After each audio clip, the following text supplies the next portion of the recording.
ॐ यो भूतं च भव्यं च सर्वं यस्याधितिष्ठति स्वर्यस्य च केवलं तस्मै ज्येष्ठाय ब्राह्मणे नमो। यस्य भूमे परमान्तरिक्षमुतोदरं दिवं यश्चक्रे मूर्धान्यं तस्मै ज्येष्ठाय ब्राह्मणे नमो। दोस्तों नमस्कार। जैसा कि मैंने अपनी पिछली जो एक पोस्ट डाली थी वीडियो के माध्यम से,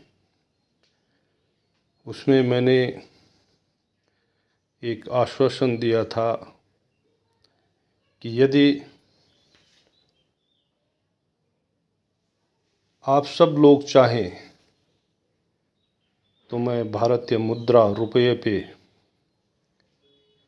एक वीडियो बहुत जल्द इस रुपये के इतिहास के बारे में और कैसे रुपये के द्वारा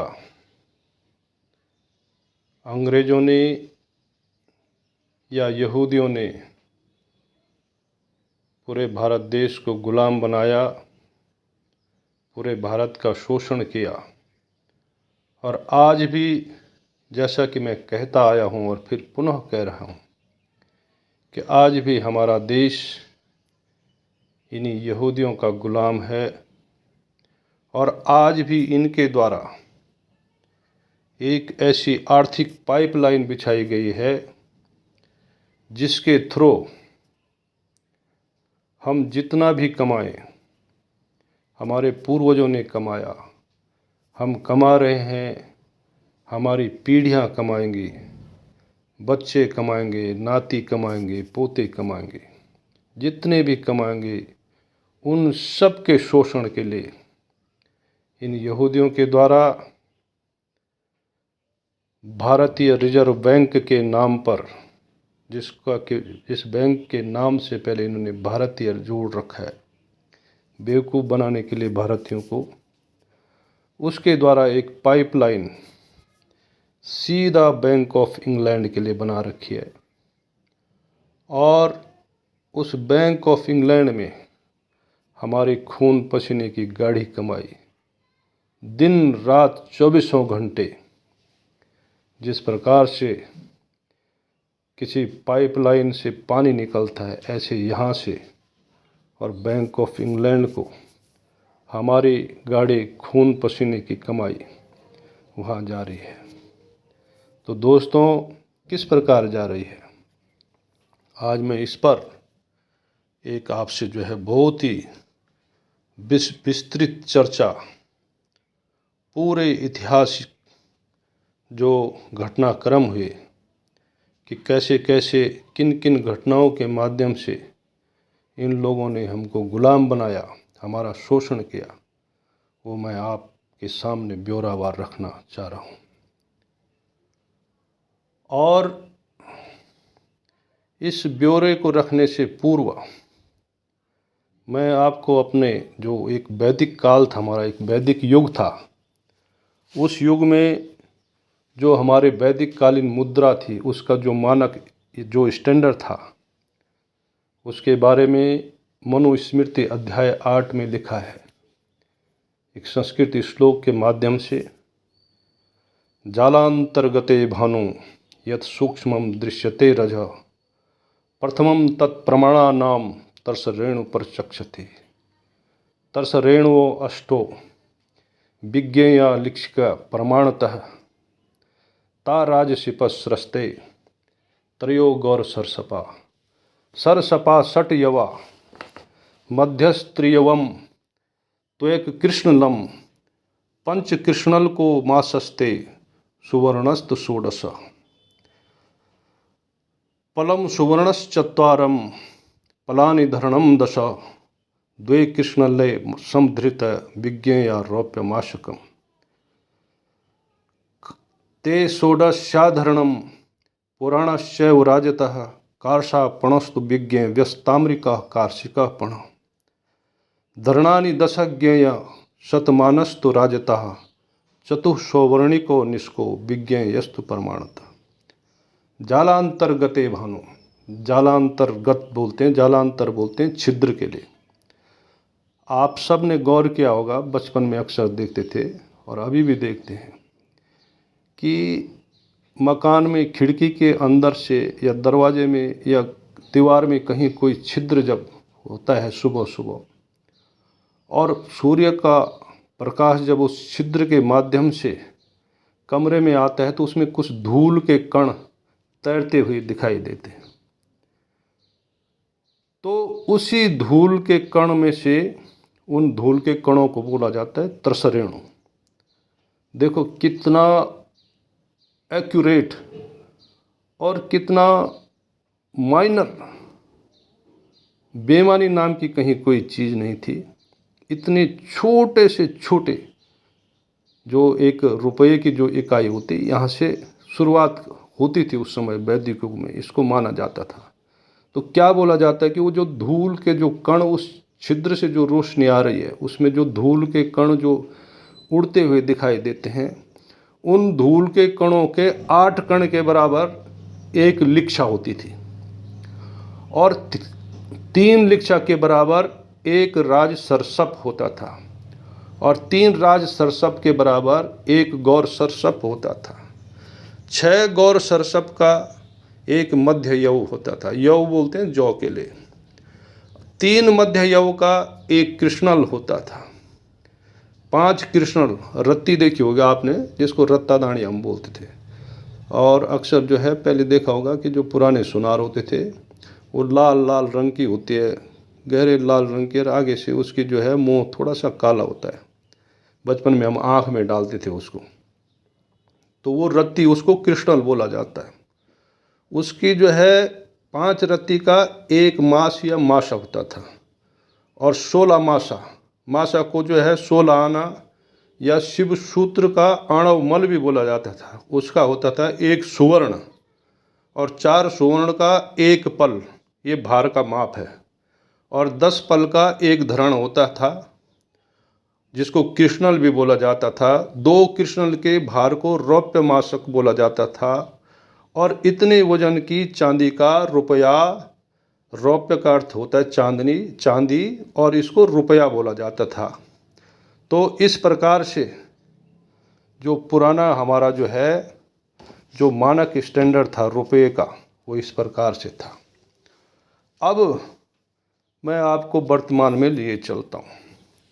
दोस्तों, हमारे देश में अनेक आक्रांता आई। यदि जो है वैदिक युग की बात करें तो उस समय तो वैदिक युग के समय पे उस समय जो है कभी शकों ने, कभी कुषाणों ने आक्रमण किया। लेकिन उसके बाद की यदि बात करें तो हमारे देश में जो सबसे पहला मुस्लिम शासक आया था 612 ईस्वी में, उसका नाम था मोहम्मद बिन कासिम। तो उसने भी जो है तलवार के बल पर लूटा खसूटा, लेकिन उसने कभी भी जो है हमारी जो ये करेंसी थी, जो ये मानक इकाइयाँ थी, जिसको मैंने अभी पढ़ के सुनाया, तो इस पे उसने कभी जो है इसको नहीं लूटा था, इसको बदलने का उसने प्रयास नहीं किया था। इसके द्वारा यानी मुद्रा के द्वारा उसने शोषण कभी नहीं किया।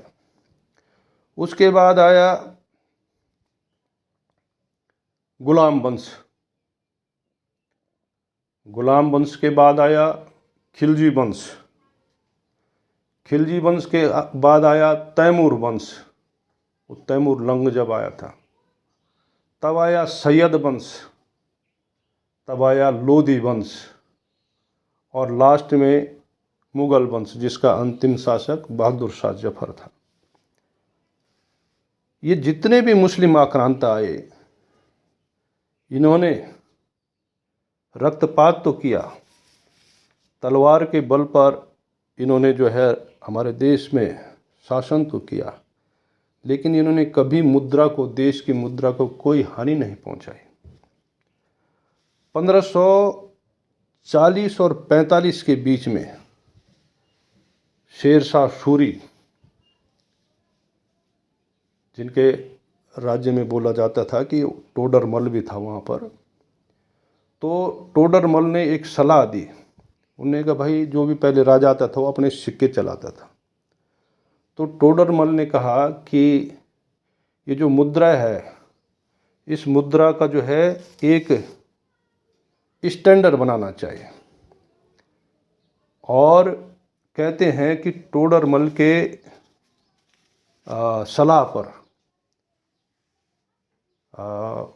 इसने क्या शेरशाह सूरी ने जो हमारी मुद्रा थी उसका नाम रुपया रखा और एक मानक फिक्स किया।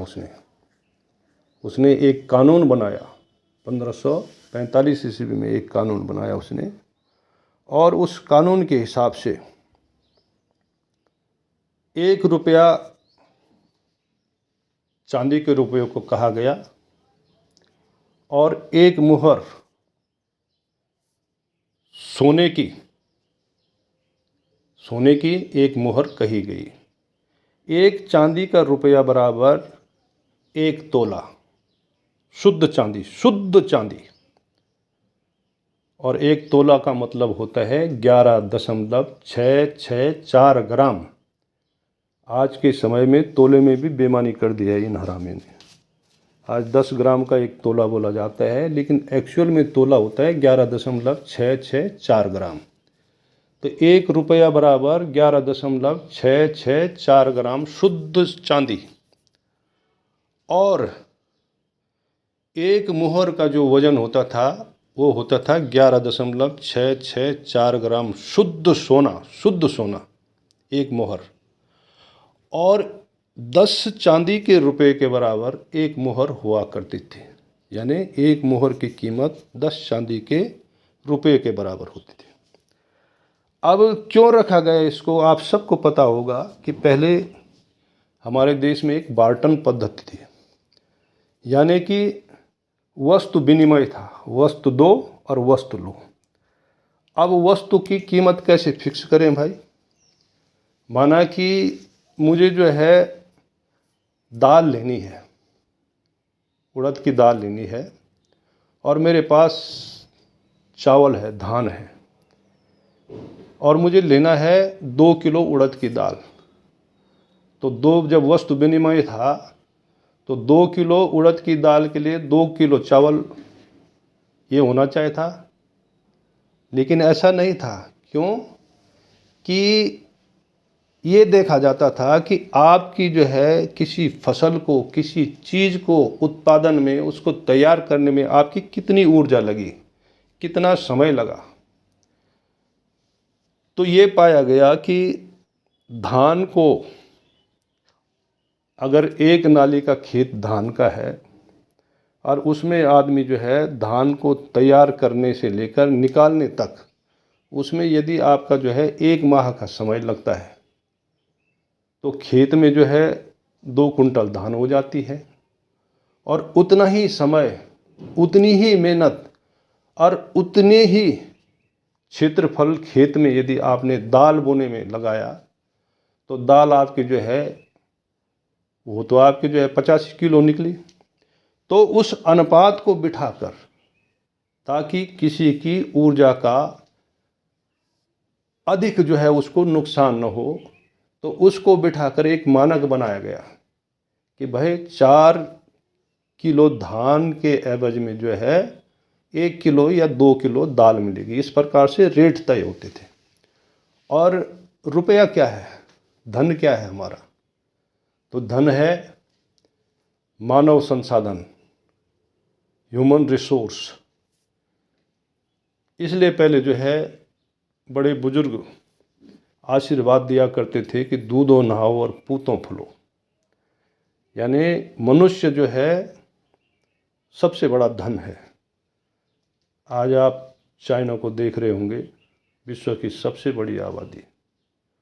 और उसने जब इस सूत्र को उसने समझा, भारतीयों के इस सूत्र को, तो उसने अपनी जनता को अपना जो है ह्यूमन रिसोर्स बनाया। उनके लिए उसने काम तलाशे। जो जिस योग्य था उसको उस योग्य उसने कहा भाई ठीक है, अच्छा तू लकड़ी का काम जानता है, सारी लकड़ी इकट्ठा करके ले भाई ये है, खरीदने का जिम्मा हमारा है। अच्छा तू जो है मिस्त्री का काम जानता है, ये सारी चिनाई कर, इसके पैसे देने का जिम्मा हमारा है। अच्छा तू जो है उसका काम जानता है, प्लास्टिक का काम जानता है, ये ले प्लास्टिक बना, जो बनाना है वो खरीदना हमारा। तो मानव संसाधन को चाइना ने पहली बार पहचाना, और यही कारण है कि उसने जो है उस मानव संसाधन का सामूहिक उपयोग राष्ट्र हित में किया। और आज चाइना जो है विश्व की सबसे बड़ी उभरती हुई आर्थिक ताकत भी है, सामरिक ताकत भी है। तो मैं कह रहा था कि सबसे बड़ा जो धन है वो मानव है, और सबसे पहले प्रहार किस पे हुआ कि आप जनसंख्या कम करो, एक। दूसरा धन है आपकी ज़मीन। इस ज़मीन से सारे खनिज तत्व, यहाँ तक खाने का राशन तक इस ज़मीन से निकलता है। सोना भी यहीं से निकलता है, चांदी भी यहीं से निकलता है।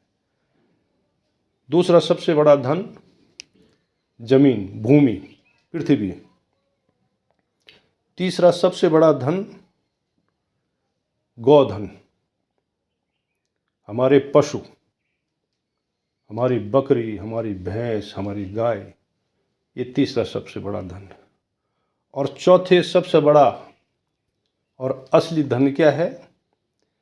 हमारा अनाज, अन्न। और आज जो है इन सब पे, आप ये तो बहुत लंबा टाइम हो जाएगा, आज इन सब पे जो है इन्हीं यहूदियों के द्वारा प्रहार करके, षड्यंत्र करके इन सब से हमको विमुख कर दिया गया, और हमको पकड़ा दिए गए हैं कागज़ के नोट। तो दोस्तों, रुपया क्या है? रुपया है वस्तु के मापने की इकाई। जिस प्रकार से किसी चीज़ की लंबाई को नापने के लिए मीटर होता है, फिट होता है, किसी वजन को नापने के लिए किलोग्राम होता है, और किलोग्राम में कितने ग्राम होते हैं? 1000 ग्राम। तो आप कहीं भी जाओ, वर्ल्ड के किसी भी कोने में जाओ, आप अगर किलोग्राम बोलोगे तो 1000 ग्राम ही होगा। 1001 ग्राम को किलोग्राम नहीं बोलेंगे, और ना ही 999 ग्राम को किलोग्राम बोलेंगे, 1000 ग्राम को ही किलोग्राम बोलेंगे। वैसे ही रुपया है। ये रुपया क्या है? मूल्य का मापक है। और इसी मूल्य के मापक को इन यहूदियों ने, इन अंग्रेजों ने शोषण का साधन बनाया है। अब कैसे बनाया मैं बताता हूँ आपको। मैंने कहा कि शेरशाह सूरी ने एक स्टैंडर्ड बनाया। एक चांदी का रुपया 1 तोले का, जिसका शुद्ध चांदी का, जिसका वजन 11.664 ग्राम, 10 चांदी के सिक्के का, 1 मोहर सोने की, जिसका वजन 11.664 ग्राम शुद्ध सोना। अब जब अंग्रेज आए भारत में, तो अंग्रेज़ों के आने से पहले भारत की अर्थव्यवस्था, इतने हमलों के बाद तमाम मुग़ल आए, ये आपने सैयद आए, लोदी आया, तमाम दुनिया भर के जो है वो क्या बोलते हैं, ये तैमूर लंग आया, ये दुनिया भर के लोग आए। इतने लूटने के बाद भी जो है अंग्रेज़ों के आने तक हमारे देश की अर्थव्यवस्था वर्ल्ड की 25% अकेला हमारा देश निर्यात करता था, और अकेली हमारी अर्थव्यवस्था थी, जो आज चाइना की है। उसके बाद था चीन। लेकिन आज जो हालत बन गई है वो आप देख सकते हैं, उसमें ज़्यादा चर्चा करने की आवश्यकता नहीं है। तो दोस्तों, जब अंग्रेज आए तो सबसे पहले उन्होंने क्या किया? 1793 ईस्वी में, 1 मई सन 1793 ईस्वी में ईस्ट इंडिया कंपनी के रूप में आए थे। और मैं आपको बता दूं, ईस्ट इंडिया कंपनी और वेस्ट इंडिया कंपनी उस ज़माने में जो है, ये दोनों कंपनियां विश्व की सबसे बड़ी कंपनी थी। इम्पीरियलिस्टिक सोच के ये लोग थे, साम्राज्यवादी सोच के। तो 1492 में ये थे पायरेट्स, समुद्री लुटेरे। और इनमें आपस में झगड़ा होता था। उस समय पूरे वर्ल्ड में जो है उस तरफ पश्चिम में सबसे ज़्यादा ताकतवर स्पेन और पुर्तगाल थे, तो इनमें आपस में झगड़ा होता था। इनका झगड़ा, इनका जो पोप था वहाँ तक पहुँच गया। तो पोप ने कहा कि उसने कहा भाई एक तो जाओ पूरब की तरफ, एक जाओ पश्चिम की तरफ। पश्चिम की तरफ भेज दिया स्पेन को, कोलंबस को, और पूरब की तरफ आ गया आपका पुर्तगाल, वास्को डी गामा।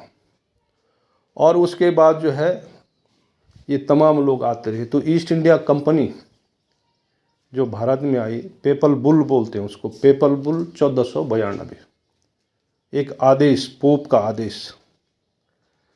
तो जब ईस्ट इंडिया कंपनी, पहले ईस्ट इंडिया कंपनी के रूप में भारत में आए, यहूदी रॉथशाइल्ड फैमिली की कंपनी थी,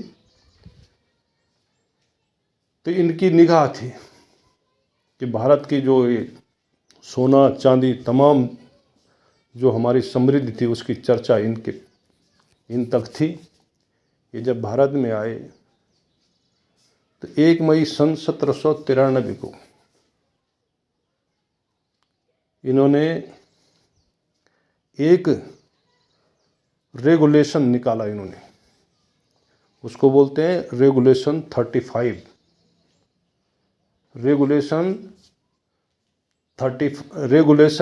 1935, रेगुलेशन 17 और सन 1935।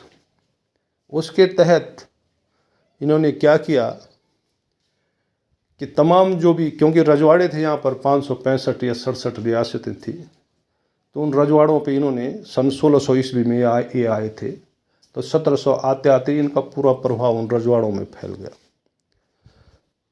तो 1 मई सन 1793 ईस्वी में जो इन्होंने रेगुलेशन 35 जो निकाला इन्होंने, उसमें इन्होंने राजाओं को कहा कि भाई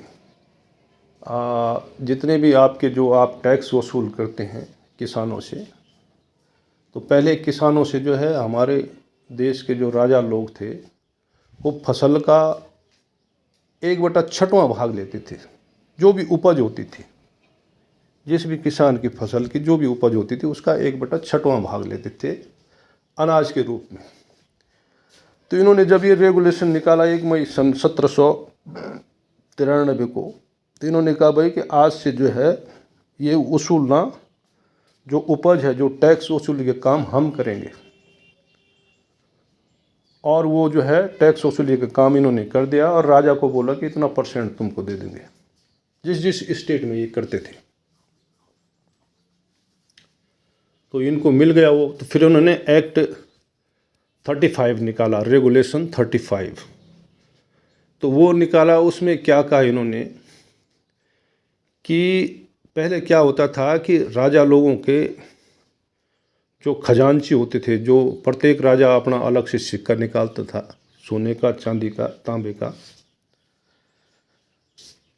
तो वो राजा के जो है शाह होते थे, सुनार लोग, जो ये सिक्के बनाते थे। और बड़ा सख्त नियम होता था कि अगर उसमें 1 मिलीग्राम की भी मिलावट कर दी किसी सुनार ने, तो उसको सीधा मृत्युदंड होता था। तो बड़ी ईमानदारी से सुनार लोग जो है मुद्रा छापा करते थे। और इन्होंने क्या किया कि वो मुद्रा छापने का अधिकार, वो जो मुहर और जो रुपया था चांदी का, उसको छापने का अधिकार इन्होंने अपने हाथ में ले लिया। एक दूसरा, इन्होंने क्या आदेश निकाला कि आज के बाद जो भी टैक्स जनता देती है अपने राजा को, वो अब हमको देगी। और टैक्स के रूप में अनाज नहीं बल्कि चांदी और सोना देना पड़ेगा। अब इससे क्या नुकसान हुआ, जनता में हाहाकार मच गया, क्योंकि पहले स्वास्थ्य, शिक्षा और न्याय ये फ्री मिला करते थे, फ्री में हुआ करते। वैद्य हर जो है ऋतु परिवर्तन पे जो वैद्य थे वो गांव में आके बोलते थे भाई कि इस समय जो है बरसात का सीजन आने वाला है, इस प्रकार के रोग हो सकते हैं, ये दवाई ले लो। ठीक, शिक्षक भी फ्री में जो है आके बताते कि भाई ये शिक्षा आओ, पढ़ने आओ, ये आओ, ठीक है। और न्याय भी जो है गांव में जो है अपनी पंचायतें होती थी, न्याय पंचायतें होती थी, तो फ्री में जो है न्याय मिलता था और बढ़िया न्याय मिलता था, निष्पक्ष न्याय मिलता था। अब क्या हुआ कि लोग जो है इनको अनाज देते थे, वैद्य को, जो न्याय करते थे उनको, और जो शिक्षा देता था उनको। अब जब जो है ये इन्होंने कह दिया भाई कि उनको भी बोल दिया कि तुम भी टैक्स दोगे भाई, तो वैद्य ने कहाँ से देना था पैसा, क्योंकि वहाँ तो पैसा क्या, वहाँ तो अनाज जाता था। तो उसने कहा भाई कि अब मेरे को आप जो है सोने और चांदी में जो भी रुपया या मोहर के रूप में जो है शिक्षा का फीस दोगे पढ़ाने की।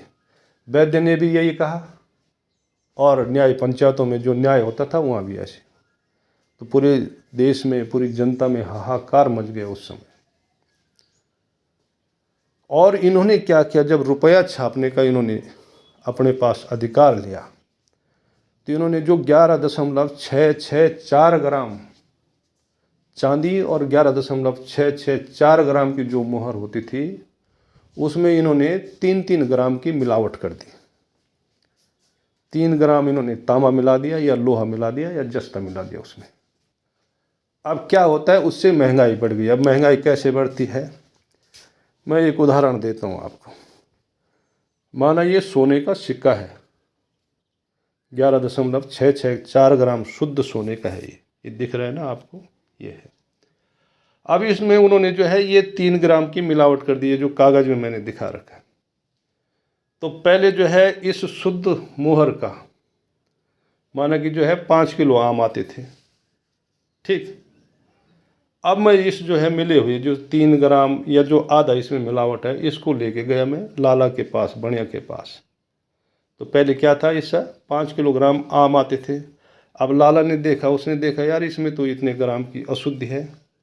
तो उसने कहा भाई दूसरा सिक्का ला जिसमें इतने ग्राम जो कम है उसकी पूर्ति हो, ठीक है। तो एक सिक्के की जगह जो है 1 रुपये की जगह 1.5 रुपये जो है उस आम की कीमत हो गई। क्यों? क्योंकि उसमें जो ओरिजिनल चीज़ थी सोना, जिसकी कीमत होती है, वो तो उन्होंने 3 ग्राम छोड़ दिया अंग्रेज़ों ने। तो इसलिए 3 ग्राम की पूर्ति करने के लिए दूसरा सिक्का देना पड़ेगा ना।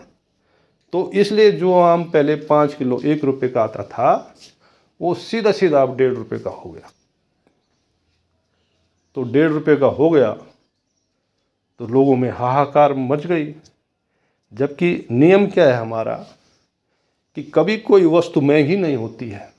जैसे कि मैंने एक भूमिका में कहा था कि भाई ऊर्जा का आदान प्रदान होता है, यानी जितनी ऊर्जा मैंने जो है किसी चीज़ को पैदा करने में लगाई है, उतनी ही ऊर्जा जो दूसरे ने किसी चीज़ को पैदा करने में लगाई, माने कि दाल में लगाई उसने, तो ऊर्जा का एक दूसरे के जो बराबर ऊर्जा एक दूसरे को मिले, वो जो है नियम था।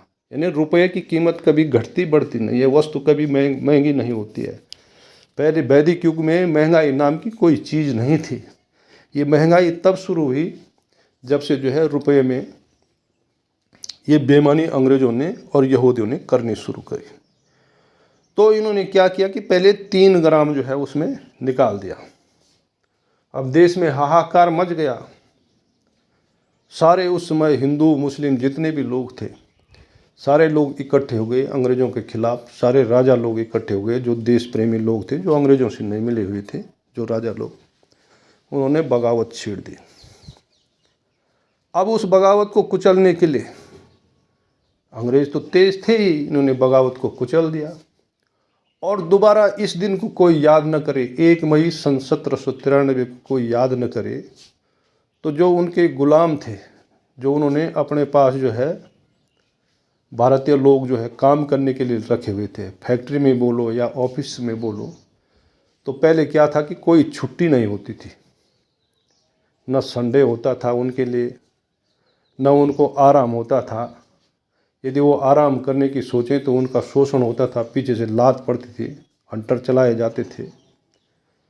तो उन्होंने क्या किया कि जो 1 मई सन 1793 का जो दिन था, इस दिन को भविष्य में याद करके, क्योंकि उन्होंने तो आंदोलन तो दबा दिया था, विद्रोह दबा दिया था उन्होंने, लेकिन भविष्य में इसको याद न करें लोग, इसलिए उन्होंने 1 मई को क्या किया, उन्होंने मजदूरों को उन्होंने जो है उस दिन छुट्टी देना शुरू कर दिया। उन्होंने उनको आराम 1-2 घंटे का आराम देना शुरू कर दिया, खाना खाने का टाइम देना शुरू कर दिया। तो उन्होंने कहा भाई ये मजदूर दिवस, तो उन्होंने उसको 1 मई को मजदूर दिवस के रूप में मनाना शुरू कर दिया, ताकि जो लोग हैं, मजदूर लोग हैं, जो शोषित लोग हैं, जो गुलाम लोग हैं, उनको वो 1 मई का दिन इस रूप में याद ना आए कि 1 मई के दिन से इन्होंने हमारे साथ में बेईमानी करनी शुरू की, हमारा शोषण करना शुरू किया। तो दोस्तों 1 मई का जो ये श्रमिक दिवस के रूप में हम लोग जो है बेवकूफ़ों की तरह अंग्रेज़ों की देखा देखी मनाते हैं, उसके पीछे का एक बहुत बड़ा रहस्य, एक बहुत बड़ा षड्यंत्र ये भी है। अब फिर क्या किया इन्होंने, उसके बाद 1793 हो गया। उसके बाद इन्होंने क्या किया, 1806 में एक और रेगुलेशन निकाला, और उसमें जो है इन्होंने 3 ग्राम की जगह 3 मिलीग्राम की जगह 3 ग्राम की जगह इन्होंने जो है उसमें 6 ग्राम जो है सोने की मात्रा में मिलावट कर दी। फिर उसके बाद इन्होंने सन 1812 में और फिर 1818 में इन्होंने फिर जो है मात्रा कम करते करते जो है मिलावट करते करते इन्होंने जो है उस रुपये को और कमज़ोर कर दिया, और महंगाई बढ़ गई, और शोषण होने लग गया देश में। इसके बाद इन्होंने क्या किया, सन 1833 में इन्होंने सीधा एक पक्का ही कानून बना दिया, उसको बोलते हैं क्वाइनेज एक्ट 1833। उसमें इन्होंने क्या किया कि इन तीनों का कानून बना दिया कि अब जो है जो सोना, जो चांदी का रुपया है, उस चांदी के रुपये में जो है वजन तो उसका वही रहेगा 11.664 ग्राम, लेकिन उसमें जो शुद्ध चांदी है वो केवल 777 मिलीग्राम रहेगा। और ऐसे ही उन्होंने सोने में किया कि वजन तो उसका जो है 11.664 ग्राम रहेगी सोने की मुहर का वजन, लेकिन उसमें जो शुद्ध सोना है वो केवल 777 मिलीग्राम ही रहेगा। इसका उन्होंने एक्ट बना दिया, एक कानून बना दिया परमानेंट। उसके बाद साहब पूरे देश में हाहाकार मच गया। रानी लक्ष्मीबाई, तात्या टोपे, नाना फडणवीस, बहादुर शाह जफर, इन तमाम लोगों ने एकजुट होकर 1857 की क्रांति कर दी। अब जब 1857 की क्रांति हुई तो अंग्रेज़ों की चूलें हिल गई। अंग्रेज़ों की जब चूल हिली तो उन्होंने कंपनी का शासन ख़त्म कर दिया, और कंपनी का शासन उन्होंने 1 नवंबर सन 1860 को उन्होंने जो है कंपनी का पूरा शासन ही ख़त्म कर दिया। और उसके बाद जब जो है उसका ब्रिटिश का जब डायरेक्ट यहाँ पर रूल हुआ इंग्लैंड का, तो उन्होंने क्या किया, 1860 में उन्होंने एक कॉइनेज एक्ट निकाला, एक उन्होंने गजट नोटिफिकेशन निकाला, और उसमें उन्होंने जो है जो कंपनी के द्वारा जितने भी एक्ट बनाए गए, जितने भी रेगुलेशन बनाए गए, उनको मान्यता दे दी उन्होंने कि भाई रहेगा सेम, लेकिन आज के बाद हमारा ही राज रहेगा। मतलब कोई परिवर्तन नहीं किया उन्होंने, जो वो शोषण हो रहा था। और उसके कुछ समय बाद जब विद्रोह चलता रहा, जगह जगह जो है आंदोलन होते रहे, तो 1870 का उन्होंने जो है एक कॉइनेज एक्ट निकाला। फिर देखो, और उसमें 1870 में क्या किया उन्होंने, जो ब्रिटिश पाउंड और शीलिंग है, जिसका वजन 9 पॉइंट कुछ है ग्राम था सीलिंग का, और सोवरेंज बोलते हैं उसको, सोवरेंज सीलिंग, वो उन्होंने भारत में लागू कर दी। और उसकी कीमत कर दी कितना, पहले क्या था, 10 चांदी के रुपए में जो है एक सोने की मोहर आती थी। अब उन्होंने सीधा कर दिया, एक तो उसकी कीमत कर दी, उसमें जो सोना था सीलिंग में वो मात्र उसमें 600 कुछ ग्राम था, और उसकी कीमत कर दी इन्होंने 15 चांदी के रुपए के बराबर। अब आप देख लो कितना ज़्यादा नुकसान किया उन्होंने। माना मैं एक उदाहरण के द्वारा आपको समझाता हूँ कि माना मेरे पास जो है 30 मोहर हैं सोने की, और 30 मोहर हैं, और मैंने अपने घर में कहा कि यार ये मोहर हैं, अब बच्चों की शादी आने वाली है, इसको गला के मैं जो है इसका सोना बनाऊंगा। 777 मिलीग्राम सोना है इसमें एक मोहर में, तो गला के बनाऊंगा, शुद्ध सोना तो उसमें इतना था। लेकिन तब तक फरमान आ गया रात ही रात कि नहीं, अब जो है 10 रुपए की एक मोहर नहीं आएगी, बल्कि 15 रुपए की एक मोहर आएगी। अब मेरे पास जो 30 जो मेरे पास जो है जो रुपए थे चांदी के, और जिनकी मैं मोहर खरीदने वाला था कि भाई उनको गला के मैं शुद्ध सोना बनाऊंगा, अब उसकी कीमत कितनी हो गई।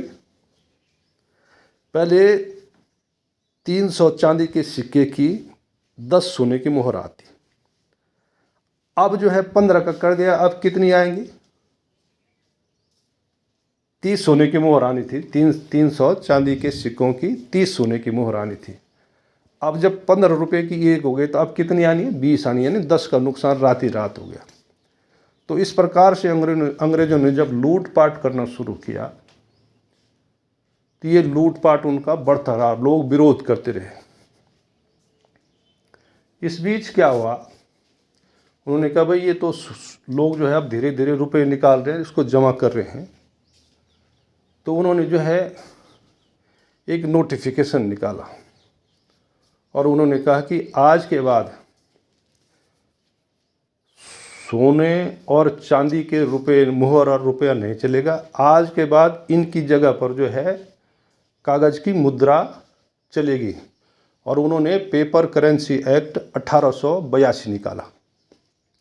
सन 1882 में पेपर करेंसी एक्ट बनाया और कहा कि आज के बाद जो है ये कागज़ के रुपए जो है ये लीगल टेंडर माने जाएंगे। और उसमें लिख दिया एक प्रोमिसरी नोट, जैसे आजकल के नोटों में लिखा होता है कि मैं धारक को इतने रुपए अदा करने का वचन देता हूँ, तो उसमें उन्होंने लिख दिया, उसको लीगल टेंडर घोषित कर दिया पेपर करेंसी। और उसमें लिख दिया I promise to the bearer on demand the rupees of sum, इतना इतना, जैसे 50 रुपये का है या 100 रुपये का है, at any issue of office, किसी भी टकसाल से जहाँ से इशू होते हैं, उसमें ऑन डिमांड शब्द था, उसमें मांगे जाने पर, ऑन डिमांड। इसको 1959 में 69 में जो है ये ऑन डिमांड और ये जो है at any office of issue जो है ये हटा दिया है। ये तो भारत के स्वतंत्रता के बाद ये हटाया गया है। तो ये था कि मांगे जाने पर, यानी वो जो कागज़ की रसीद है, जो लीगल टेंडर है, जो कागज़ की करेंसी है, मुद्रा है, उसको आप कहीं भी मांगे जाने पर, यानी ऑन डिमांड, यदि आपकी इच्छा है तो किसी भी टकसाल में जाएं, उसको दें, 1 रुपये दें, उसके बदले में यदि आप चांदी लेना चाहते हैं तो 777 मिलीग्राम आपको शुद्ध चांदी मिलेगी। और यदि आप जो है सोना लेना चाहते हैं उस पर्ची के बदले में, तो आप 15 रुपये दो और एक सोने की मुहर, मतलब आपको 777 मिलीग्राम शुद्ध सोना वापस मिलेगा। ये उस समय तक था 1882 में। अब जब पेपर करेंसी एक्ट लाए ये, तो देश में फिर हाहाकार मच गया। और उस समय तक स्वतंत्रता संग्राम के आंदोलन शुरू हो गए थे। हमारे जो है महात्मा गांधी जी, जवाहरलाल नेहरू जी के पिताजी वगैरह, ये तमाम लोग थे ये सारे। तो 1882 में जब लोग जो है बिल्कुल आंदोलित हो गए और चुप नहीं हो रहे थे, तो वो गए अपने इन लोगों के पास, नेताओं के पास। जैसे कि हमारे गांव में कोई बात हो जाए तो जो गांव का नेता होगा उसी के पास जाता है आदमी समस्या को लेके। तो ऐसे ही जो है सारे लोग देश के इन नेताओं के पास गए। उस समय एक ही पार्टी थी, कांग्रेस ही थी पूरे देश में पार्टी। जो आज बीजेपी में है वो भी कांग्रेस में थे उस समय। तो उनके पास गए तो अंग्रेज़ों ने एक चालाकी चली। लखनऊ का जो कलेक्ट्रेट था A.O. ह्यूम, जिसका पूरा नाम एलन ऑकलैंड ह्यूम था, और वो इतना निष्ठुर था, इतना निर्दयी था कि उसने 200 लोगों को इटावा में फांसी पे चढ़ाने की सिफारिश की थी। तो जो इतना निर्दयी है वो इतना दयालु बन रहा है कि वो बोल रहा है कि भारतीय लोगों से मुझे बहुत मोहब्बत है, बहुत प्यार है, इनके प्रति बड़ी श्रद्धा है। इनकी आवाज़ ब्रिटिश राजशाही तक पहुँचे, इसलिए इनका ज़रूरी है कि इनका जो है एक दल होना चाहिए, रजिस्टर्ड जो है एक राजनीतिक दल होना चाहिए। और उसने जो है सन 1885 में भारतीय राष्ट्रीय कांग्रेस की स्थापना करने का सुझाव दिया और उसकी स्थापना करवाई। अब क्या था, उनको जो है लालच दिया गया कि आप जो है चुनाव में लड़ोगे, चुनाव में उठोगे, आप जो है कोई MP बनेगा, कोई कुछ बनेगा। तो जो है ये आंदोलन फीका पड़ गया और वो अपना लूट का कारोबार चलाते रहे अंग्रेज। इसके बाद क्या हुआ, धीरे धीरे जब इतने में भी नहीं हुआ तो उन्होंने जो है ईस्ट इंडिया कंपनी, जब अब वो जितना लूटना था सोना चांदी वो तो लूट के ले गए, क्योंकि उन्होंने कहा भाई कि ये चांदी के जो ये रुपया उसमें जितना ले गए। उसके बाद पेपर करेंसी के रूप में जब पेपर करेंसी आई तो जिस आदमी के पास भी सोना था या चांदी था वो गया और उसके बदले में रुपया ले आया वो। यानी जो सिक्योरिटी मनी थी वो सिक्योरिटी मनी चांदी और सोने के रूप में जो है अंग्रेजों ने रखी और तब कागज़ के रुपए निकाले उन्होंने। ये सिलसिला लगातार अनवरत जारी रहा, लोगों का शोषण होता रहा। जिन पे भरोसा था उन्होंने राजनीतिक दल बना दिया, वो दूसरी लाइन में हो चले। वो एकमात्र सुभाष चंद्र बोस हमारे देश में ऐसे क्रांतिकारी हुए जिन्होंने यहूदियों के और अंग्रेज़ों के शोषण के इस मुख्य हथियार को पहचाना और उन्होंने आरजी हुकूमत के नाम से अपना जो है एक अलग संगठन बनाया। आज़ाद हिंद बैंक की स्थापना करी बर्मा में, और उन्होंने जो है जो हमारा पुराना जो वैदिक युग का जो हमारा मुद्रा था, मुद्रा का जो स्टैंडर्ड था रुपए का, वो उन्होंने वहाँ चला। इसीलिए अंग्रेज सुभाष चंद्र बोस के खून के इतने प्यासे हुए कि उन्होंने कहा भाई भारतीयों को कि हम सत्ता आपको देते हैं, लेकिन सुभाष चंद्र बोस जिस हालत में हो, जिंदा हो या मुर्दा हो, वो हमें चाहिए। और जाते जाते जब वो इस देश को जो है काले अंग्रेज़ों के पास सौंप के गए तो उसमें एक शर्त रखी कि सुभाष चंद्र बोस की जो फाइल है वो नहीं खुलनी चाहिए। फाइल मतलब उनके ऊपर जितने भी चार्जेज हैं वो ओपन नहीं होने चाहिए, क्योंकि यदि उनके ऊपर चार्ज आज ओपन करता है कोई तो जिज्ञासा होगी भाई क्या फाइल है, इनके ऊपर क्या है इनके बारे में। तो जो इनके ऊपर जो उन्होंने जो है इनको राष्ट्रीय जो है दुश्मन घोषित कर रखा था अंग्रेज़ों ने, वो पूरा चिट्ठा खुलेगा और उसमें लिखा होगा कि इन्होंने जो है जो मुद्रा थी उस मुद्रा पे चोट करने का प्रयास किया, नया बैंक खोला, नई मुद्रा चलाई। तो जिज्ञासा होगी भाई कि क्यों चलाई नई मुद्रा, तो पता चल जाएगा कि मुद्रा के थ्रू रुपए के माध्यम से ये शोषण करते हैं, तो उनका सारा भेद खुल जाएगा। इसलिए आज जो भी राजनीतिक दल या जो अपने आप को जो है सच्चा हिंदुस्तानी या देशभक्त बोलते हैं, उनकी भी हिम्मत नहीं कि वो आज जो है सुभाष चंद्र बोस की फाइल खोल दें। यदि वो फाइल खुल गई और उनके ऊपर जो चार्जेस हैं जो आरोप लगाए गए हैं, जिन आरोपों की सज़ा के रूप में जो है उन्होंने सीधा मृत्यु दंड देना था अंग्रेज़ों ने, उसके बारे में पब्लिक में चर्चा हो गया। लोग जान जाएंगे कि अच्छा ये रुपए के माध्यम से हमारा शोषण होता है और इस प्रकार से होता है। तो इस भय से जो है आज भी उन अंग्रेज़ों और यहूदियों के भय से सुभाष चंद्र बोस की फाइल नहीं खोली जाती है और न ही उनको शहीद का दर्जा दिया जाता, न ही चंद्रशेखर आज़ाद को, न ही भगत सिंह आदि को, क्योंकि ये सब लोग जानते थे। ये जो दब्बू लोग थे ये थे उस समय। अब क्या हुआ, अंग्रेज़ों के पास 36,740 करोड़ रुपए जो है सिक्योरिटी मनी के रूप में, उनका जो बैंक था अंग्रेज़ों का, उस सिक्योरिटी मनी के रूप में 36,440 करोड़ रुपए ये जो है उनके पास एकत्रित हो गए चांदी और सोने के मुहर के रूप में। अब आप लगाओ दोस्तों कि जो शुद्ध चांदी और शुद्ध सोना था वो है 36,440 करोड़ रुपए। यानी अगर इसको हम,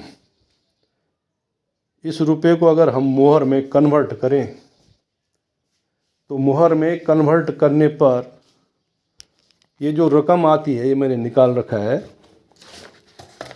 कितना भयंकर शोषण हुआ।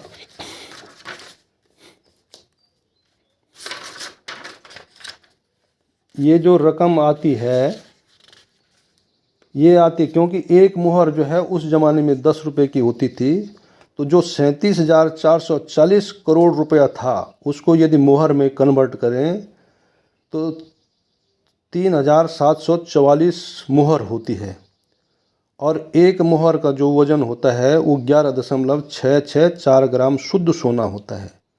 तो 11.664 ग्राम को यदि 3,744 मुहरों से गुणा करें तो ये होता है 4,36,700.16 किलोग्राम, 16 टन सोना। यानी अंग्रेज़ जो है 4,36,700.16 टन शुद्ध सोना हमारे देश का लूट कर केवल अंग्रेज़ सरकार ले गई, जो इंग्लैंड की सरकार थी। उससे पहले 1858-59 तक जो ईस्ट इंडिया कंपनी ने जो लूटा वो अलग है। ये ऐसी धनराशि है, ये सिक्योरिटी के रूप में है, जिसकी मांग हम आज भी कर सकते हैं। लेकिन इस देश का कोई भी माई का लाल, कोई भी नेता, अपने आप को राष्ट्रवादी कहते हैं साले, लेकिन एक पर भी इतनी हिम्मत नहीं है कि वो इंग्लैंड से इस रुपये को मांगने के, इतना जो सोना है हमारा 4,36,700.16 टन सोना, इसकी मांग इंग्लैंड से करे। यदि इंग्लैंड न दे तो संयुक्त राष्ट्र संघ किस बात के लिए है? उसने जो बना रखा ICJ, international court of justice, उस जस्टिस में क्यों नहीं इस मुकदमे को डाला जाता है? तो ये हमारे देश के तथाकथित देशभक्त सरकारों के ये हाल हैं और देशभक्त नेताओं के ये हाल हैं कि एक भी नहीं ला रहा है। दोबारा बोल रहा हूँ, 4,36,700.16 टन सोना, ये रिकॉर्ड है, ऑन रिकॉर्ड है, ये सिक्योरिटी है। हम लोग जब कहीं काम करते हैं तो जो सिक्योरिटी काटी जाती है वो सिक्योरिटी वापस मिलती है। तो ये सिक्योरिटी हमको मिलनी ही मिलनी है।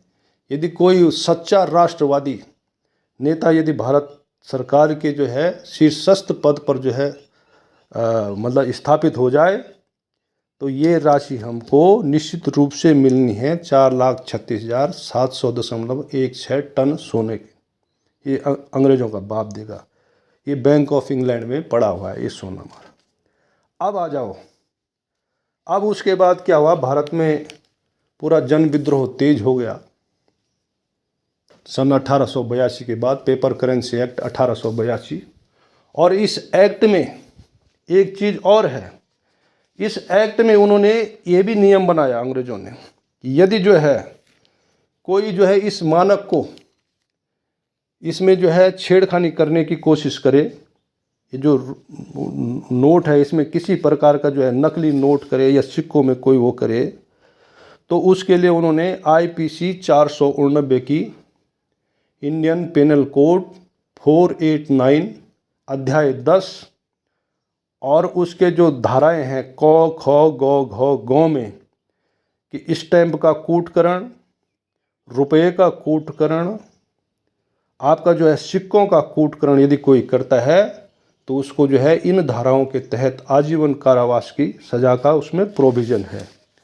इस धारा को बदलकर अभी माननीय मोदी जी ने जो BNS बनाया, भारतीय न्याय संहिता, तो भारतीय न्याय संहिता BNS के अध्याय 18 और धारा 178 से 188 उसमें स्टैंप का कूटकरण, रुपये का कूटकरण, सिक्कों का कूटकरण, इनसे संबंधित कोई भी अपराध यदि कोई करता है तो भारतीय न्याय संहिता BNS 2023 की अध्याय 10 की धारा 178 से 188 के तहत आजीवन कारावास की सज़ा का प्रोविज़न है। अब इसमें एक चीज़ और आती है, आपने सुना होगा जब मोदी जी ने कहा था 2016 नवंबर है क्या है, उस समय रात को 12 बजे के बाद 500 और 1000 रुपये के नोट लीगल टेंडर नहीं होंगे। तो दोस्तों ये जो है रुपये के साथ में इस प्रकार का कूटकरण करने की श्रेणी में ये आता है और इसमें एक SLP सुप्रीम कोर्ट में दाखिल की गई जिसमें 5 जजों की bench justice S Abdulla Nazeer, justice BR Gavai, justice MS Bopanna, justice B Ram Subramaniam, justice BB Nagarathna. तो ये जो जस्टिस BB नागरत्ना जो लेडीज़ थी, केवल इसने माना, इसने लिखा कि मोदी जी ने जो 500 और 1000 रुपये के जो नोट बंद करे ये कूटकरण की श्रेणी में आता है।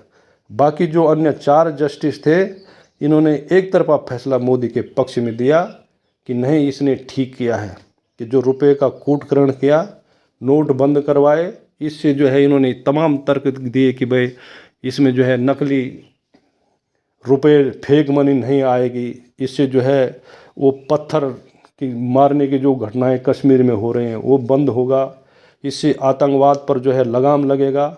इन नज़ीरों को, इन उदाहरणों को देते हुए ये जो 4 जज थे, justice S Abdul Nazeer, VR Gavai, SS Bopanna और V राम सुब्रमण्यम, इन चारों ने एक तरफ फैसला दिया और जस्टिस BB नागरत्ना जो थी उसने मोदी के खिलाफ में फैसला दिया और इस प्रकार से SLP जो स्पेशल लीव पिटिशन थी उसको जो है खारिज करके जो है मोदी के हक में फैसला सुनाया गया। तो इस प्रकार की हमारी जुडिशियरी भी है, ये भी सब जो है अंग्रेज़ों और यहूदियों की गुलाम है। ये तो ऐसा किया गया दोस्तों। अब मैं एक चीज़ और आपको जो है यहीं पर बोलता हूँ। जिस दिन नोटबंदी हुई थी उस दिन RBI की रिपोर्ट है, उस दिन हमारे देश में टोटल 1 रुपया, 2 रुपया, 3 रुपया, 2 रुपया, 5 रुपया जो भी है, 500, 1000 जितने भी थे, ये जो कुल जो नोट छापे गए थे उन नोटों की जो कीमत थी वो थी 16 लाख करोड़ रुपए। और आज जो है हमारे देश में जो कुल छापे गए नोट हैं उनकी कीमत हो गई 38 लाख करोड़ रुपए। नोटबंदी से पहले 16 लाख करोड़ रुपए थी नोटबंदी के दिन, और उसके बाद आज जो है 38 लाख करोड़ रुपए हुए, यानी 22 लाख करोड़ रुपए जो है अतिरिक्त नोट छापे गए। जबकि जो हमारा रिजर्व बैंक है तथाकथित हमारा, तो रिजर्व बैंक में जो सोना है वो सोना है मात्र 800 टन सोना, और उस 800 टन सोने के हिसाब से, क्योंकि भाई सोने के बेस पे जो है रुपए छापे जाते हैं, तो 800 टन सोने के हिसाब से हमारे देश में जो रुपए छापे जाने थे वो 5 लाख करोड़ तक के ही छापे जाने थे। लेकिन छाप कितने दे? 38 लाख करोड़ रुपए। यानी 33 लाख करोड़ रुपए हमारे देश में जो है इस समय नकली करेंसी है, फेक मनी है। अब आप सोच सकते हैं कि जो इतनी चरम महंगाई है वो इन्हीं फेक रुपयों के कारण है। और दूसरी बात, जब हमारे देश में, चलो ये मान लेते हैं इन फेक रुपयों को भी हम जो है थोड़ी देर के लिए मान लेते हैं कि ये भी असली रुपया है, तो देश में कुल कितना है इस समय रुपया जो छापा गया है, वो है 38 लाख करोड़ रुपए। और बैंकों ने जो टोटल कर्ज दे रखा है वो दे रखा है 257 लाख करोड़ रुपए का। 257 लाख करोड़ में यदि 38 लाख करोड़ आप घटाएंगे तो आप लगा लो 100 इतने लाख करोड़ रुपए जो है ये हमारे जो है, देखो मैं घटा के बताता हूँ कितना आता है। 257 और 38 लाख, 8 और 9 17, 3 1 4 1 5, 219 लाख करोड़ रुपए। आज भी आप ये देखो कि जो बैंक हैं, जितने भी बैंक हैं हमारे, प्राइवेट बैंक, सरकारी बैंक, सारा जो है इन लोगों ने जो टोटल जो रुपया कर्ज पे दे रखा है आपको हमको, वो दे रखा है 257 लाख करोड़ रुपए। और देश में जो पैसा छप रखा है आज की डेट तक वो है 38 लाख करोड़ रुपए। तो आप ये बताओ ये 219 लाख करोड़ रुपए आदमी कहाँ से देगा जब है ही नहीं, कहीं धरातल पर तो है ही नहीं। और दिए कहाँ से इन्होंने? माने कि यदि मैं अपने बेटे को 100 रुपये देता हूँ या 500 रुपये देता हूँ और उसको कहता हूँ कि ये 500 रुपये हैं भाई, ठीक, तो इसका जो मर्जी वो कर ले, तो जेब में तो उसके 500 रुपये हैं और उसने किसी अपने दोस्तों को या किसी अन्य को जो है उसने कर्जा दे दिया 1500 रुपये, तो जेब में 500 है तो 1000 रुपये कहाँ से आए उसके पास? इसका मतलब फेक मनी, वो झूठ बोल रहा है, धोखाधड़ी कर रहा है कहीं से। तो इसी प्रकार से हमारे देश के सारे बैंकों के पास टोटल मिला के सब 38 लाख करोड़ रुपए हैं और उधार दे रखा है 219 लाख करोड़ रुपए। तो इतना ज़्यादा जो है ये हमारे देश जो है इतने ज़्यादा क्या बोलते हैं इसको, एक फेक, एक फैंटासी में जो है ये देश का वो चल रहा है। और इसी के कारण जो है महंगाई है और इसी के कारण जो है आज बेरोजगारी है, इसी के कारण आज जो है चोरी है, इसी के कारण तमाम चीज़ें हुई।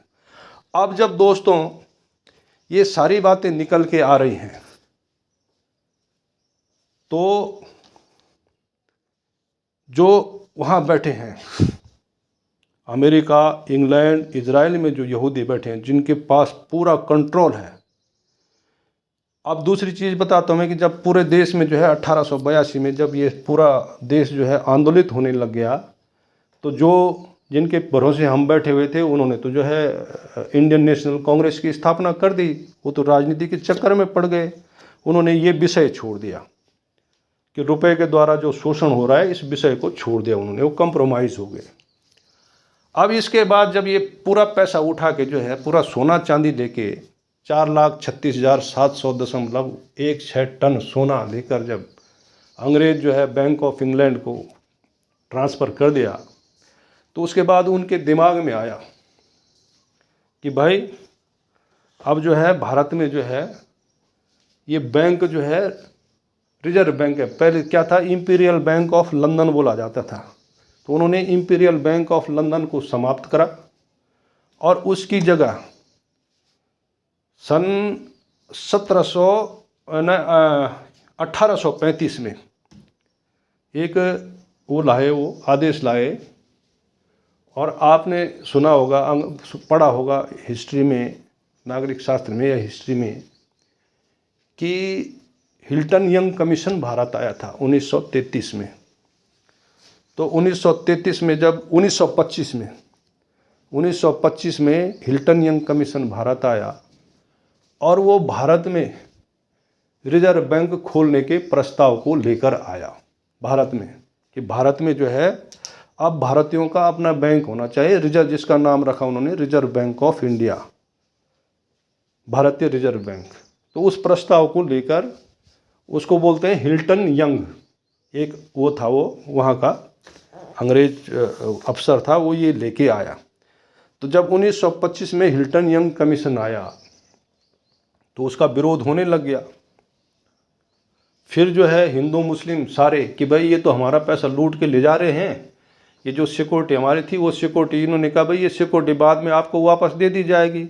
लोग अपने जो कागज़ के जो नोट थे, कागज़ की जो पर्चियाँ थी, 10 रुपये 20 रुपये जो भी थे, वो जब उस जो है इंपीरियल बैंक ऑफ लंदन अंग्रेज़ों का जो बैंक था उन बैंकों में लेके गए कि लो भाई ये पकड़ो अपना कागज़, लाओ हमारे जो है सोना चांदी मुहर रुपया जो आपने यहाँ सिक्योरिटी मनी के रूप में रखा हुआ है, ये कागज़ में भी आपने लिखा हुआ है कि मैं धारक को इतने रुपये अदा करने का वचन देता हूँ मांगे जाने पर, ठीक, तो आप वापस दो। लेकिन अंग्रेज़ों ने बेईमानी कर दी, उसको लेकर वो सीधा जो है वो दिया नहीं, और उन्होंने कहा भाई रिजर्व बैंक ऑफ इंडिया हम बना रहे हैं, उससे ले लेना तुम।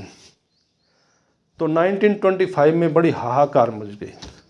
अब हिंदू मुस्लिम सब साथ मिल के लड़ते थे, ईसाइयों ने तो खैर क्यों लड़ना था, वो तो अंग्रेजी थे, लेकिन हिंदू मुस्लिम उस समय एकता चरम पर थे। तब इन्होंने क्या किया, दूसरा षड्यंत्र रचा। डॉक्टर केशव बलिराम हेडगेवर, ये नाम आपने सुना होगा, ये आरएसएस के संस्थापक हैं ये। तो डॉक्टर केशव बलराम हेडगेवर ने आपने सुना होगा कि 1925 में उन्होंने आरएसएस की स्थापना करी। लड़ना था इस चीज़ के लिए जिसमें शोषण हो रहा देश के लोगों के लिए, लेकिन क्या करा, राष्ट्रीय स्वयंसेवक की स्थापना कर दी और डंके की चोट पे कहा कि जो ये राष्ट्रीय स्वयंसेवक संघ है ये जो है मुस्लिम विचारधारा के अगेंस्ट है। और क्या हुआ, हिंदू मुस्लिम में पार्टीशन हो गया, आपस में मतभेद पैदा हो गए। तो दोस्तों ये जो तथाकथित राष्ट्रवादी अपने आप को कहते हैं, खूब जो है संघ की कक्षाएं लगती हैं, मातृभूमि के और देशभक्ति के तमाम तथाकथित पाठ पढ़ाए जाते हैं।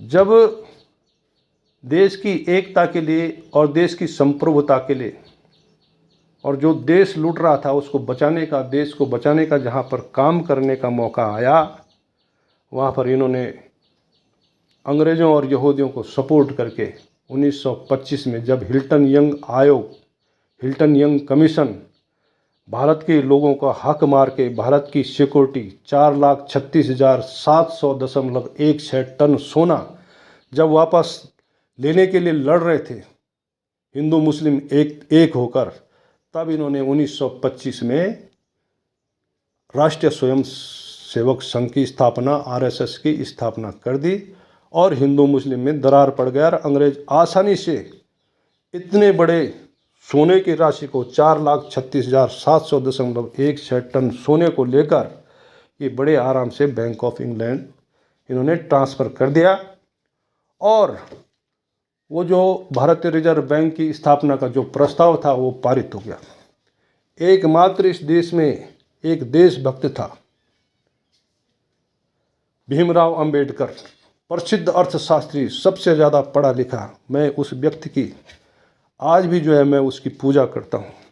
एकमात्र वो व्यक्ति था जिसने अंग्रेज़ों के इस प्रस्ताव की खिलाफत करी और इस खिलाफत में पूरे पश्चिम का एक सबसे बड़ा अर्थशास्त्री, सबसे बड़ा विद्वान था डॉक्टर कैंट। उस डॉक्टर कैंट के साथ में तर्क वितर्क पूरे 24 घंटे तक अंबेडकर जी का उनके साथ में जो है डिबेट हुई और उस डिबेट में उन्होंने डॉक्टर कैंट को निरुत्तर कर दिया। लेकिन चूंकि अंग्रेज़ों का राज था, उन्होंने जो है 1934 में वो प्रस्ताव पारित कर दिया भारतीय रिजर्व बैंक की स्थापना का और सन 1935 को भारतीय रिजर्व बैंक की स्थापना इस देश में हो गई। उन्होंने कहा उसमें जो है स्वर्ण विनिमय मान को ख़त्म किया, यानी जो लिखा था कि मैं धारक को इतने रुपए अदा करने का वचन दूंगा, वो रुपए की पर्ची, जो कागज़ की पर्ची थी, उसके एवज में। तो डॉक्टर अंबेडकर ने कहा कि यदि भविष्य में कोई शासक, अगर बेईमान शासक आ गया और जितना सोना तुमने जो है उसके एवज में रिजर्व में रखा हुआ है, माना जैसे आज है कि 800 टन सोना जिसके एवज में केवल 5 लाख 5 लाख करोड़ रुपए छपने थे और छप गए हैं 38 लाख करोड़ रुपए। यदि इस प्रकार का कोई शासक आया तो पूरा देश बर्बाद हो जाएगा, जनता का शोषण हो जाएगा, जनता में त्राहिमाम मच जाएगा, भयंकर महंगाई, बेरोजगारी फैल जाएगी। जो आज दिख रहा है वो डॉक्टर अंबेडकर ने उस समय बता दिया था। लेकिन क्या हुआ दोस्तों, ये जो यहूदी थे, इन यहूदियों ने, यहूदी एक चित्पावन ब्राह्मण कहते हैं अपने आप को, वो चित्पावन ब्राह्मण ईसा पूर्व जब जो है 100 साल पहले विक्रमादित्य ने शकों को, शक भी यहूदी हुआ करते, यहूदियों को ही शक बोला जाता है, यहाँ से मार मार के भगाया था। तो कुछ यहूदी उस समय भारत में छुपकर रहने लग गए और ब्राह्मण के भेष में रहने लगे, उनको बोलते हैं चित्पावन ब्राह्मण। तो इन यहूदियों ने और इन अंग्रेज़ों ने मिलकर चित्पावनी ब्राह्मण कन्या का विवाह जो है डॉक्टर अंबेडकर से करवा दिया। और जब डॉक्टर अंबेडकर की मृत्यु हुई तो उनके मृत्यु के बारे में बोला जाता है कि रात को सोए में उनको हार्ट अटैक आया और वो मर गए। तो इतने जो है ये लोग, इतना मतलब जो है पैसे के लिए इतने अच्छे अच्छे लोगों को बड़े आसानी से अपने रास्ते से हटा देते हैं। तो दोस्तों, ये है रुपये की कहानी। और इस रुपये के माध्यम से आज जो रिजर्व बैंक ऑफ इंडिया है, ये रिजर्व बैंक ऑफ इंडिया ये भारत का बैंक नहीं है, SBI कोई सरकारी बैंक नहीं है। ये एक फैसले में भी आया, मद्रास का हाई कोर्ट का या सुप्रीम कोर्ट का फैसला है, जिस फैसले में ये रिवील्ड हुआ, ये खुलासा हुआ कि SBI भी सरकारी बैंक नहीं, ये प्राइवेट बैंक है। तो रिजर्व बैंक के माध्यम से और बैंकों के माध्यम से अनाप शनाप जो है रुपया छाप कर कर्जे के माध्यम से जो है पूरे देश की जनता को लूटा जा रहा है। आज कोई व्यक्ति ऐसा नहीं है जिस पर बैंक का कर्जा न हो। किसी की मोटरसाइकिल लोन पे है, किसी का मकान लोन पे है, किसी का कार लोन पे है, किसी के जो है खेत लोन पे हैं। आज जो बैंकों का जितना पैसा आज देना है, हम लोगों ने जो 219 लाख करोड़, जो मैंने बोला कि बैंकों ने 257 लाख करोड़ रुपए जो है कर्जा बांट रखा है, जबकि देश में रुपया केवल 38 लाख करोड़ का है और इन्होंने 257 लाख करोड़ यानी 219 लाख करोड़ रुपए ज़्यादा तक कर्जा दे रखा है। तो 219 लाख करोड़ रुपए जब जनता के पास है ही नहीं तो देंगे कहाँ से। तो ये निश्चित है कि किसी न किसी की हम लोगों की जो है संपत्ति भी इनके हाथ जाने वाली है, इन यहूदियों के हाथ, इन अंग्रेज़ों के हाथ जाने वाली है, इन बैंकों के माध्यम से जाने वाली है। तो दोस्तों, ये था रुपये का इतिहास। रुपये के माध्यम से किस प्रकार से हमको लूटा जा रहा है, ये उसकी कहानी है। उम्मीद करता हूँ कि आपकी समझ में आई होगी। मुझे पूरा विश्वास है कि मैंने अपनी तरफ से तो पूरा प्रयास किया, लेकिन चूँकि मैं इतना प्रखर वक्ता नहीं हूँ और न तो मैं इतने अच्छे ढंग से जो है व्याख्या करना जानता हूँ, लेकिन जो भी है ये आपके समक्ष है कि हम लोग वास्तव में गुलाम हैं। पिछली वीडियो में मैंने कहा था कि हम जब कर्जा लेते हैं तो विदेशी जो बैंक हैं, IMF हुआ, चाहे आपका जो है वर्ल्ड बैंक हुआ, ये वहाँ से जो जिसको हम अपना बैंक बोलते हैं, भारतीय रिजर्व बैंक, ये वहाँ से उसको आदेश करते हैं, उनके आदेश पर पैसा छापा जाता है। भारत सरकार यदि बोले कि आपको पैसा छापना है तो वो नहीं छापते हैं, छाप ही नहीं सकते वो। तो दोस्तों, ये थी जो है बैंकों के माध्यम से किस प्रकार से हमारा हर आदमी का शोषण किया जा रहा है करेंसी के माध्यम से, ये उसकी कहानी है। अब मैं आपको बता दूं कि बैंक ने जो हमको लोन दे रखा है वो डिजिट में ट्रांसफ़र करता है, चेक देता है, वो हार्ड कैश नहीं देता, वो चेक देता है। और हम जो पैसा देते हैं उसको चेक देता है, वो ऐसे फर्जी नोट देता है कल्पना में, और हम जो देते हैं हम काम करके देते हैं। माना कि यही नोट जो आज के चल रहे हैं, यदि ये नोट अगर हम देते हैं तो ये जब हम दिन भर काम करते हैं तो काम करके यदि हमने दिन भर में जो मेहनत मजदूरी की और उसका हमको 2,000 रुपये मिला, तो वो 2,000 हमारा असली धन है जिसको हम बैंक में जमा करते हैं। बैंक जो हमको देता है चेक, वो असली धन नहीं है। तो आज जो रुपये की जो वैल्यू है, आज जिस प्रकार से सोने की कीमत लगभग जो है 1 लाख के करीब पहुंचने वाला है, तो जो हमारा रुपया है जो हम कमाते हैं उसमें लिखा है, वो बैंक का जो है ये रिजर्व बैंक ऑफ इंडिया का जो सेक्शन 24 से लेकर 26 तक है, 24 से लेकर 26-27 तक जो है, उसमें ये स्पष्ट लिखा है कि 1 रुपये बराबर 777 मिलीग्राम सोना। यानी हम जब 1 रुपया कमाते हैं तो हम 777 मिलीग्राम सोना कमाते हैं आज भी। तो हमारे 777 मिलीग्राम सोने को यदि प्रति 10 ग्राम, आज शायद 1 लाख के करीब जो है प्रति 10 ग्राम सोना पहुंच गया है, यदि उसके रेट से निकालें तो जो हम कमाते हैं रुपये, हमारे रुपये की जो वैल्यू है वो इनके लगभग 7,000 रुपये के बराबर है।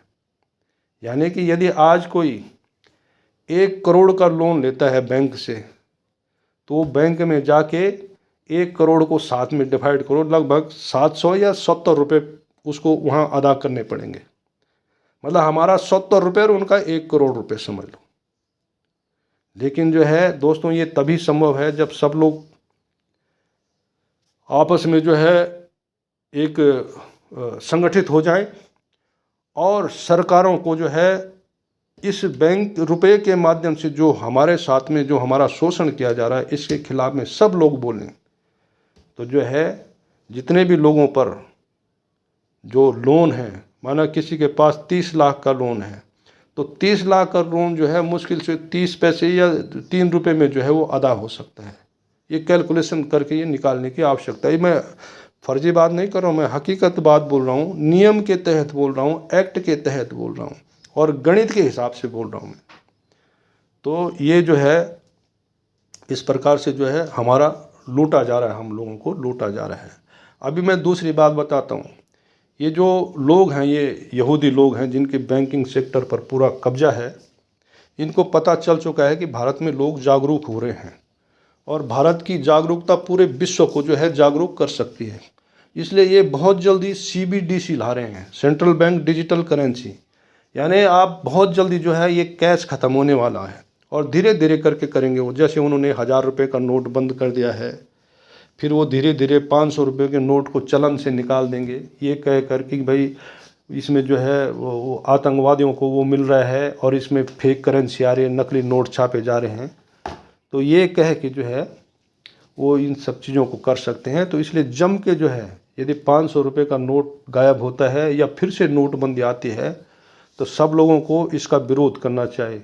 अखबारों के माध्यम से, प्रेस नोट्स के माध्यम से, जैसे प्रेस बिठा दी उसके माध्यम से, सोशल मीडिया के माध्यम से इसका जम के विरोध होना है।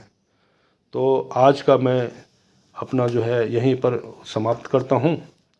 और यदि आप लोगों का लगातार प्रोत्साहन मिलता रहे, लगातार जो है शुभकामनाएं मिलती रहें, तो मैं और भी कई चीज़ें जो है जो मेरे पास सूचनाएं हैं मैं उनको आपसे साझा करने को आगे भी जो है आता रहूँगा।